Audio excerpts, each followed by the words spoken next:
let's go.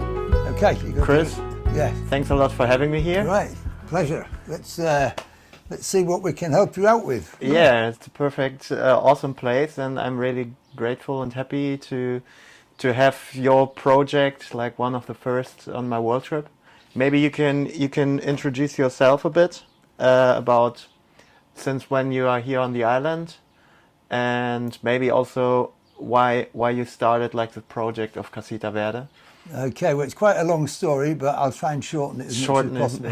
Yeah. I originally, when I left school, I went to college and studied marine electronics, then started a career in big ships as the radio officer, responsible for the whole communication system and maintenance of things like all the radio equipment, the radars, and all that electronic stuff on big ships like 15,000 to 150,000 tons. And I went around the world many times. I don't know how many. I think about 17 times between one thing and another.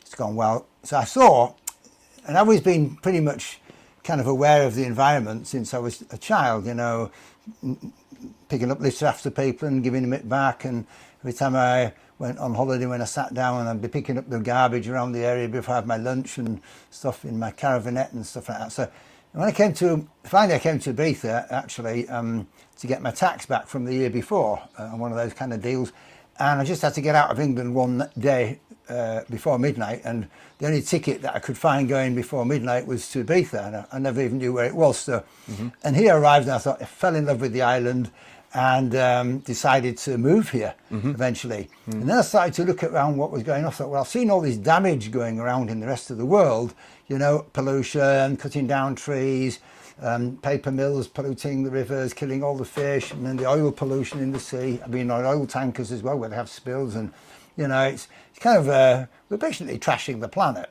Yeah. And I've seen it. I didn't have to watch TV. I could go there and look at it. And sometimes this was in which year was it? Oh, well, I started my seagoing career in '74. Okay. I was born in 1953 in Yorkshire. Yeah. Went to school like everybody else. I actually wanted to do biology or something, but didn't see any real kind of good possibilities to advance there. So I thought, well, I can leave that till later. My brother was at sea already doing this radio officer job. He said, oh, you can go around the world and get loads of money and it's dead easy. So I was like, okay, where do I go? Go to college, get the ticket and off you go. But it gave me a very good image or impression of what the world looks like outside of Yorkshire. Yeah. Where it's cold and everything. I was going to the tropics and stuff. I had a really nice time, to be honest with you. But I did decide eventually when I arrived in Ibiza that Ibiza has, even in those days, it had like more than 120 nationalities from all over the world. It's crazy. Living here. Melting pot. And then, it's like a melting pot. I thought, well, I couldn't go and live in Yorkshire. There's too many people from England, you know. Yeah. In England, basically. They have like two different nationalities, maybe. yeah, exactly. So the thing is, and if you were from another town, you were a foreigner, and if you're another colour, you're from another planet. So I thought, I can't live in a place like that. It's just not my stuff. Yeah. In Ibiza, there's no war going on. There's no racism. The foreigners are all, lots of foreigners here. So if you get tired of the Italians, go and talk to the Germans. If you get tired of the Germans, go talk to the French. You can keep going until you run out of nationalities to talk to. Yeah. So this was my place. I said, okay, I'm home. So now what? And I look around and I say, oh God, you know, you're a bit like the rest of the world, you know, like we're cutting trees down, building things we don't need, and they haven't got the right. We have the same problems here. Same problems here on a smaller scale. We've got the same problems and of course the same solutions. So I thought, well, what can I do? I don't even speak Spanish. Yeah. And I actually, in the time I was doing satellite TV, I started off a satellite TV business because, you know, I don't even watch TV, but it was something in the boom years, and you could get paid quite a lot of money for if you knew how to connect cables together. And so I thought, I'll do that.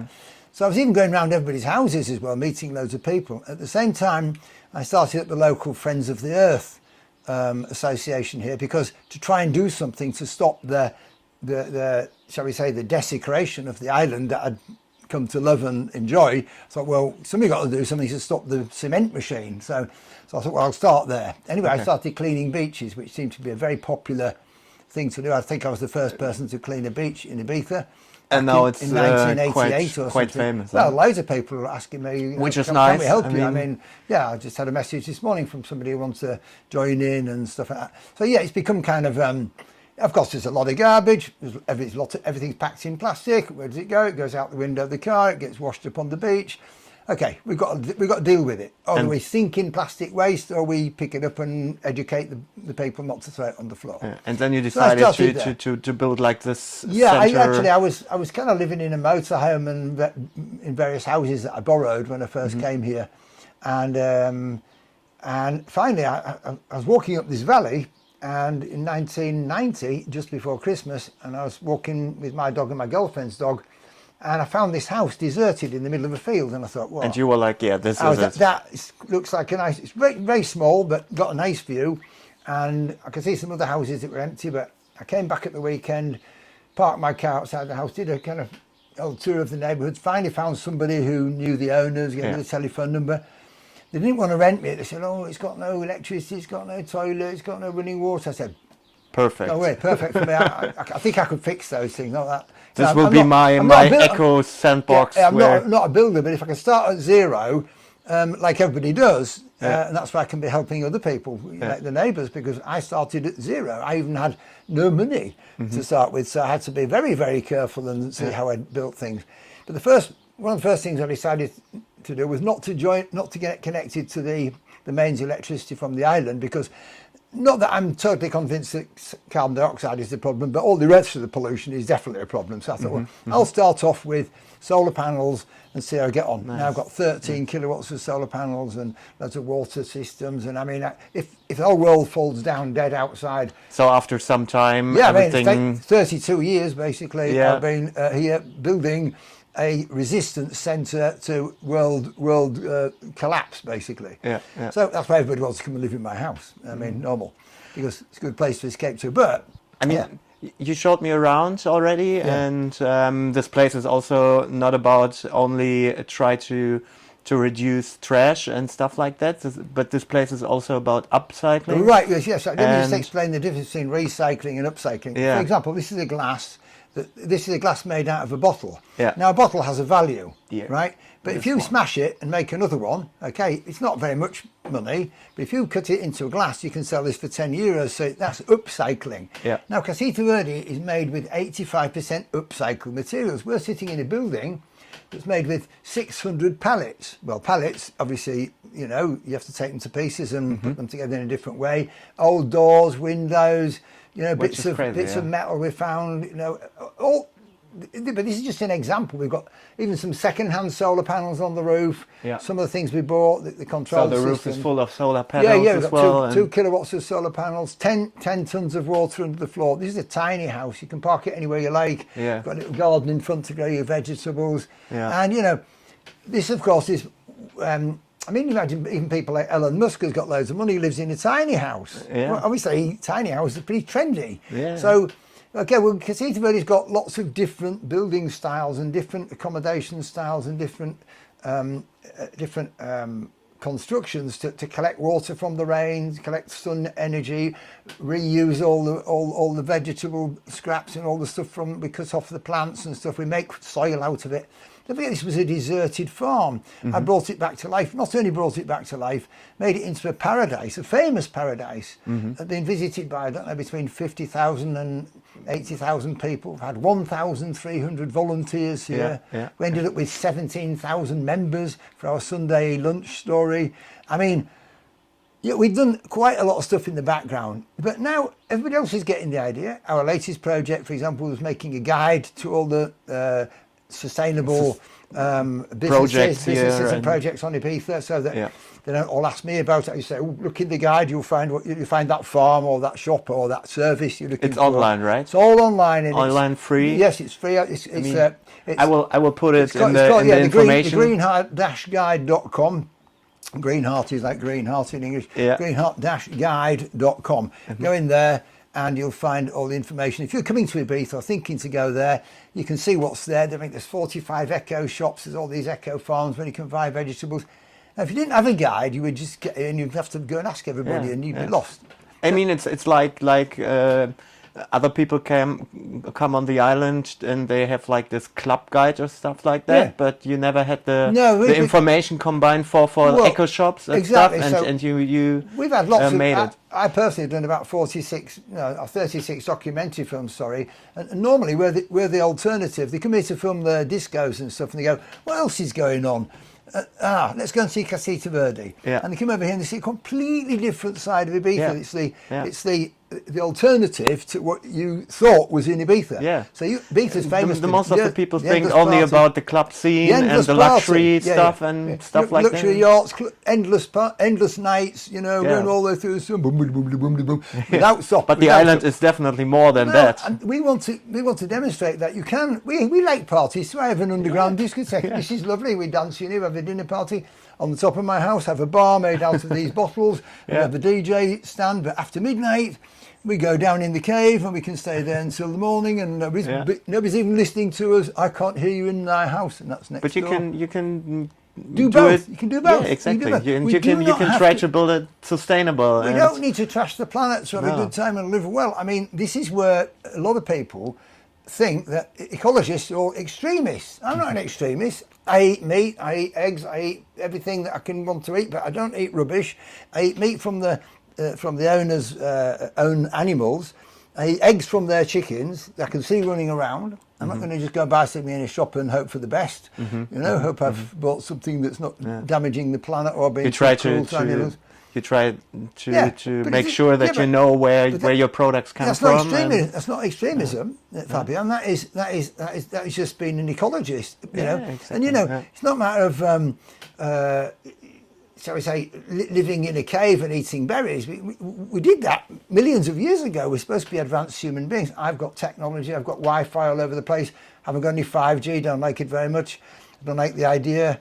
What I try to do is to use technology and not let it use me. I have a telephone, I've got a WhatsApp account, but I ain't got Facebook and I haven't got Instagram because they're a bit too, I don't know, for me, some people need it, some people like it, I don't. I've got enough things to do just with my emails and my telephone calls, so I've just kind of pushed that out. What I do like to do is help other people with their projects. And they can come down here if they've got a house like my neighbour, who's coming down to the market with me tomorrow on our electric bikes with her dad. They'll build an eco toilet there. My brother's putting them a solar system in the next days. They're going the right way. They come here and they say, right, Chris, we want to live like you. How do we do it? So I'm the reference point. And if they want to make an NGO, I have 14 NGOs together with my girlfriend, which we run, and people can join in with those. You're like the sustainable teacher of the island. Well, I'm like the kind of exactly the green guru kind of style, but without the guru stuff. I don't really want to be a guru. I just want to be a source of information, and if I can help people to get started on their journey towards a sustainable lifestyle, like the one I've been on, and I'm still on. I haven't got there yet. Of course, when you're dead, that's the end of your story, probably on planet Earth, or maybe you come back. I don't know. Depends. But you try to do the best. And I like to at least inspire. I think the word is other people to try out these alternatives, like eco toilets, like getting the rainwater off your roof, and even purifying it if you like and drinking it instead of buying bottled water, instead of getting taking resources from the island that we don't really have. Try to recycle them. You have a shower, so put it in a bucket and water a plant with it. If you have a flush toilet in your house and you don't have another one, use the shower water or the washing water to throw down the toilet. Don't put drinking water down the toilet. That's not what drinking water is for. No. Drinking water is for drinking. Yeah. So why are we pouring all this, 11 litres every time you go to the toilet of drinking water in the Thomas Crapper invention? That's true. And it really is a load of crap. I mean, sorry. I've made 130 cubic metres of humidia out of our two toilets. The main two, we've got like 5 eco toilets here, but we've got 2 that have been made 130 cubic metres of high quality fertiliser for all the gardens, and Tell me more about the water thing that you. I mean, Casita Verde has 100%. Yeah, obviously it has to rain. If we want, I don't have. If you have enough rain. I don't have a well, but I mean, obviously. If it doesn't rain on the island, nobody will have any water eventually because we're taking it out of the ground. Tell me not only about your water system, but also about collecting the water, more about that, exactly. because that's something I've learned here already, that you can also in the kitchen try to collect the water. Exactly. That Always it's not only I don't throw anything down the sink. I take the washing up water, I put it in a bucket, and if it's at night, I keep the bucket in my bathroom, and the next day I'll go and pour it on a tree or a shrub or a plant. Yeah. Obviously, then we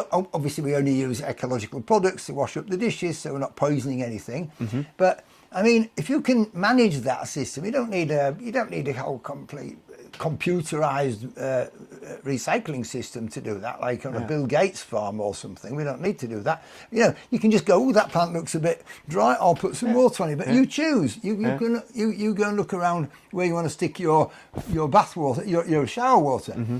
You know, I'm washing some clothes now with a washing machine running on solar energy, and the clothes watered from there with ecologic soaps going out to water my mint and my sweet potatoes just at the end of the pipe. So it goes somewhere. It's not gone away. I haven't thrown it away because I get it from the rain.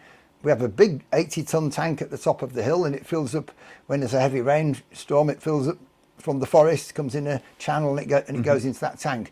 We've got a 70-ton garden pond which you can actually jump into. I just jumped into it last night because I came out, we had a sauna party and we're all jumping in the pond. It's nice and cold and you're in there with the fish and the frogs, but you know, it's not contaminated. And also at that place you try to collect the whole water, like the rainwater. You showed me your system that everything from your terraces floats directly into the... goes down to the pond. So the thing is, it's been an absolute winner of a project. I'm so glad we made it. It's one of my favourite toys, and it's very useful. I can jump in there and swim around with the frogs and the fish. It's not a swimming pool, and all the birds on the island, they all come here to drink. So I get to see all the wildlife.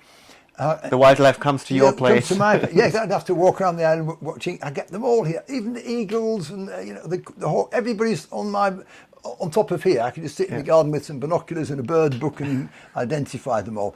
That is a massive pleasure. Imagine, definitely. You know, so it makes it, I've got a jacuzzi, you can see the sea, it's full of salt water, we warm it up in the summer.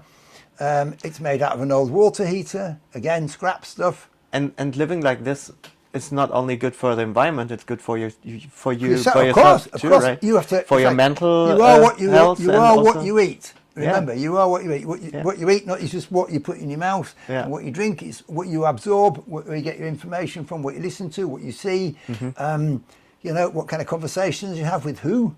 You know, that's all what you're eating. You're eating that information, you're eating that connection. So if you're living in a beautiful place, visited by beautiful people, whoo, my God, that's the best. I'm not waiting to die to go to heaven. I'm going to make my heaven on earth. I'm here already. This is heaven on earth for me. I can't think, I mean, making... You don't have to wait for for little changes, but when people come around here, they go, oh my God, what's this? Yeah, like, I want to live here. Of course they want to live here. And okay, I don't know what will happen really if the shit hits the fan and everybody runs out of their houses screaming. I might have a few visitors that haven't been invited, but you know, I'll cross that bridge when I get to it. I'm not going to put a fence around the outside of the buildings. But the thing is, the Casita Verde goes on. Although there are no volunteers anymore, I stopped all that program in July 2019. I just invite some now and again, friends of mine, to come by and help me. I've got lots of friends. I mean, if I need something moving. Last night I had a surgeon friend comes round, he gave me an injection in the knee because my knee hurts. And we're going to the sauna, a tax lawyer, he's in there as well.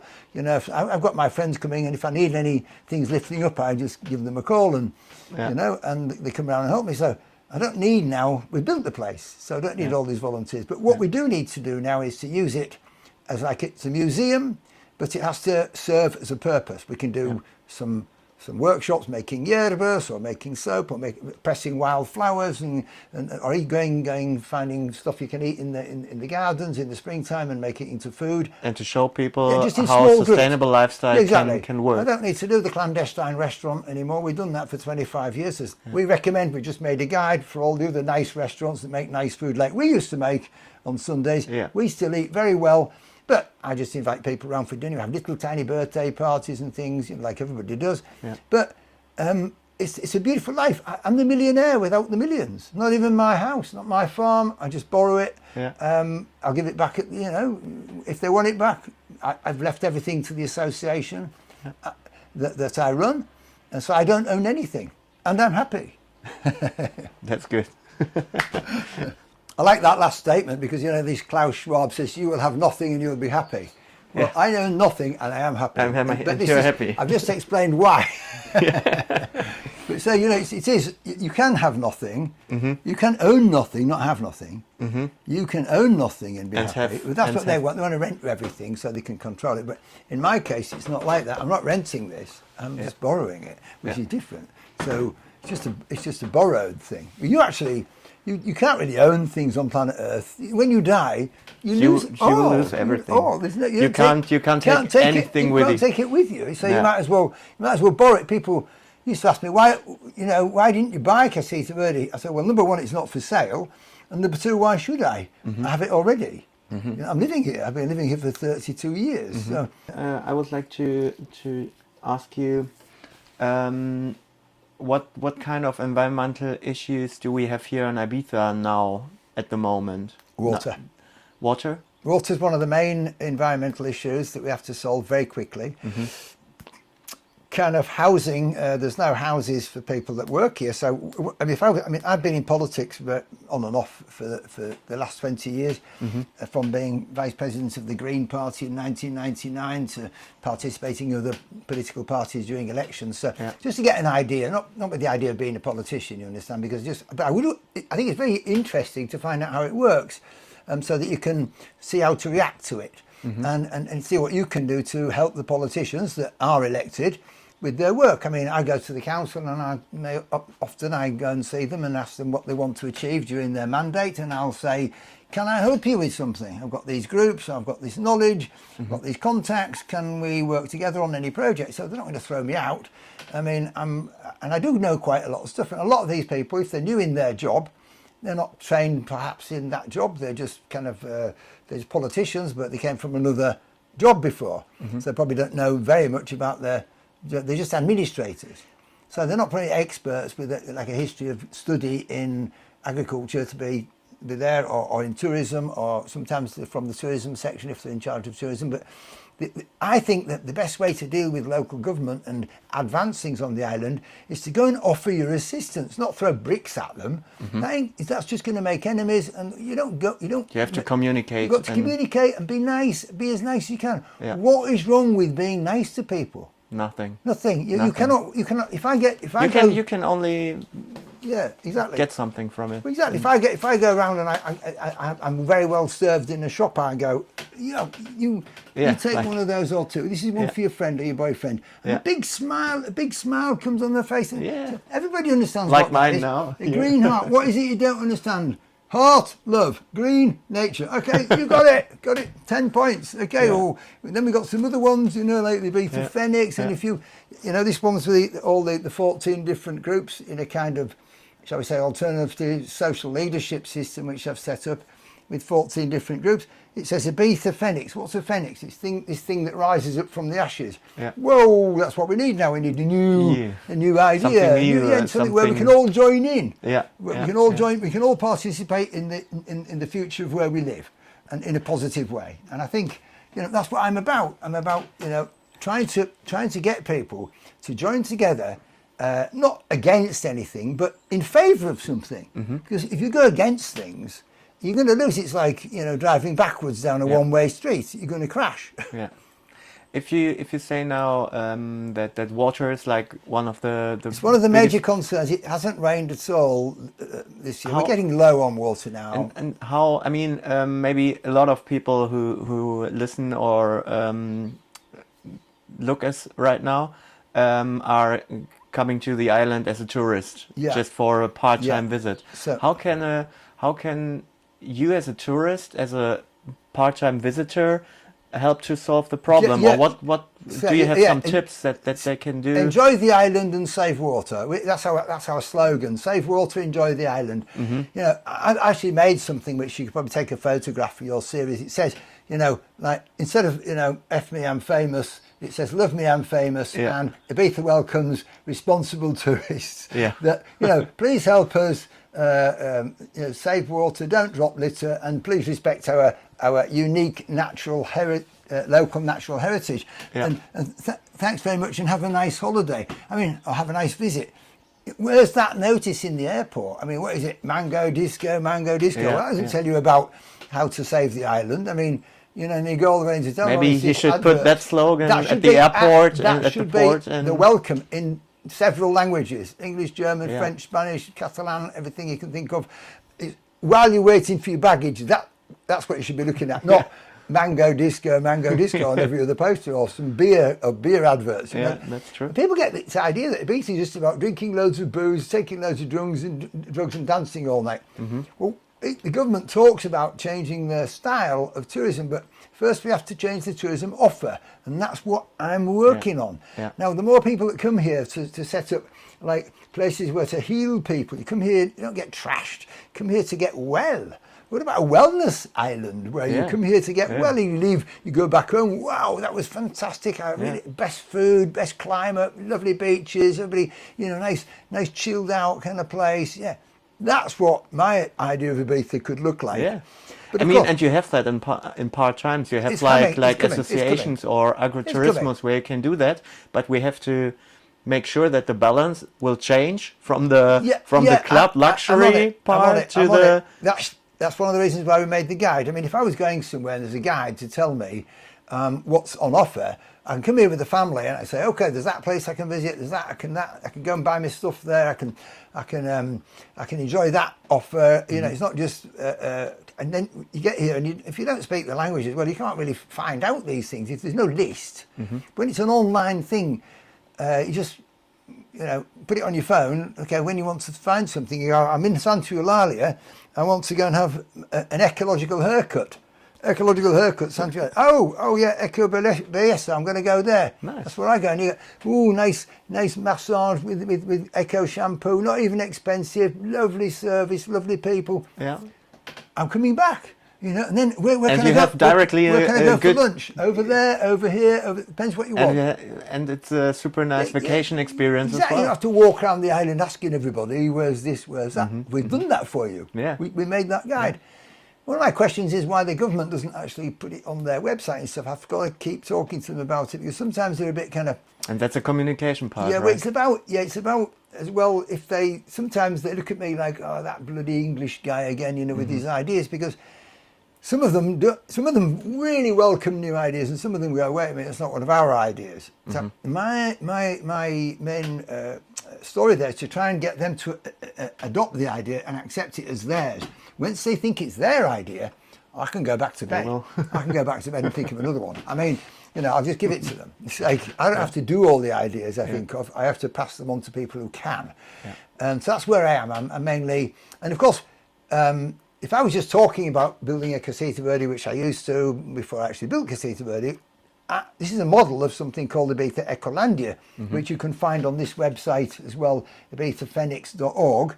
Ibiza Ecolandia is a centre. I will put like all the informations in the information badge so that or people in can have a the look. description. If you see in there what was my vision when I built Casita Verde, obviously Casita Verde is not built with the idea of being open to the public or something. It's a kind of half, like it's just accepted legal kind of setup. But I mean, the thing is, we are the only place actually I think in Spain where you can actually come and visit all this kind of stuff. But we need one open to the public with a bus route going to it, loads of school visits, where we can go and see ecology in action and participate in workshops, have a great day, eat some great food, swim in a nice swimming pool that's not contaminated with chlorine, see sun energy and wind energy and any other energy we can find that's not polluting in action. You know, have a nice jacuzzi warmed by the sun, all these things, spend all day there, the kids are playing over there doing workshops. That was my dream for doing that. So what I do, I made a model of it. So here's the model. This is the model. So it's a model. It's not the actual thing, because actually we just closed it down to say, we built the model now. Now leave it to somebody else to make the real thing. So tell me, as some last words, this is your model, this is your Casita Verde. You told me kind of museum. Is it possible to visit this place? You can indeed. Obviously, in the summertime, you get burnt like a crisp if you come here and walk around 4 hours outside in the sunshine. You're gonna wish you hadn't started. But we do tours from basically the beginning of October till the end of May. That's the whole winter, or the cool period, shall we call it? Not that we have winters here, we have the cool period, or cooler period. And the more chilled and the relaxed. more chilled out, yes. And then obviously you have to book. So they open for children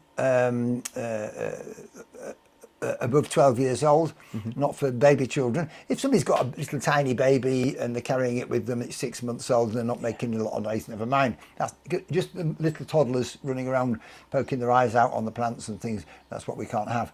So, but you can get in touch with me. You have to book on a Friday to come on a Sunday. Yeah. I can do it at different times of the week depending on my schedule, but just have a look. If you look on casitaverde.com education, you'll see one thing that says 50 Shades of Green, not the 50 Shades of Grey. That's 50 good. Shades of Green. These are all ideas what businesses and private enterprises can do to make themselves more sustainable, make themselves more regenerative, even not just sustainable. Sustainable was an idea we've been using for years, but regenerative is the new buzzword because we trashed the place. We've got to make it better now. We can't just sustain what we've trashed. No. So we have to go on and regenerate Yeah. the planet. But this is Good. completely doable. Completely doable.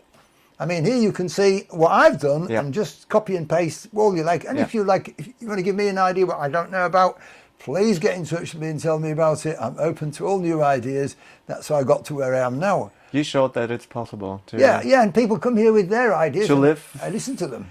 To live in nature. Yeah. Look out the Not window. sustainable. We You can see the said sunset here. reusable. Yeah, exactly. We're sitting out in the middle of what looks like a forest, but it's got everything in here. It's got Wi-Fi. It's got hot water, cold water. It's got electricity, lights, everything you want, and heating and everything. Yeah. And it's all 85% of it is come out of the trash. Yeah. So I mean, okay, so we didn't even have to buy it. Yeah. We throw away so much stuff Yeah. that we shouldn't throw away. So my last word is don't give up. It's still a beautiful world, just be on the regenerative side of the movement, not the destructive side. That's good words. Thanks, Chris. Okay, onwards and upwards, as we say. Perfect. That was good.